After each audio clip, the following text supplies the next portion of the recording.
A Midsummer Night's Dream is a literal love fest as Shakespeare taps into his innermost hippie. It's a festival of love, festooned with lovers, feasting on love, filled with couples, coupling and uncoupling in rhyming couplets. Royal couples, fairy couples, a couple of aristocratic couples, fictional, fantastical couples. Love faces down conflict and conquers its way to conclusion. Not to give it away, but love has to win in this play. Written in celebration of a wedding, or three, this love fest intends to bless bridal beds of the newly joined couple, to give spring to the step toward successful lovemaking, and the prodigious reproduction of grand progeny for the, if you might forgive the phrase, coming generation.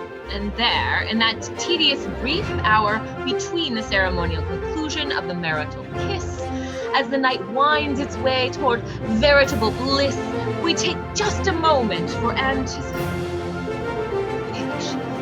As the coupling careens toward a grand consummation.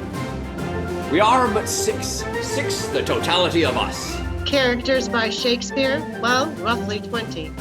Not to strain your thinking with overmuch fuss. But your imagination might make us plenty. Can this cockpit hold the vasty fields of France? Or Athens with its forests, if truth were told. On the head of a pin, for 1 hour we'll dance. Forgive if we're a few fairies shy of the road. we may need to be in two places at once. Or to signal a change with a change of a vest. We'll battle ourselves along several fronts. If you can but see us, not just east, but west. If you will indulge us and come with halfway. You might find inspiration if you're out on a date. We'll give you some laughs, tears, and we even may Put you in the mood to go procreate.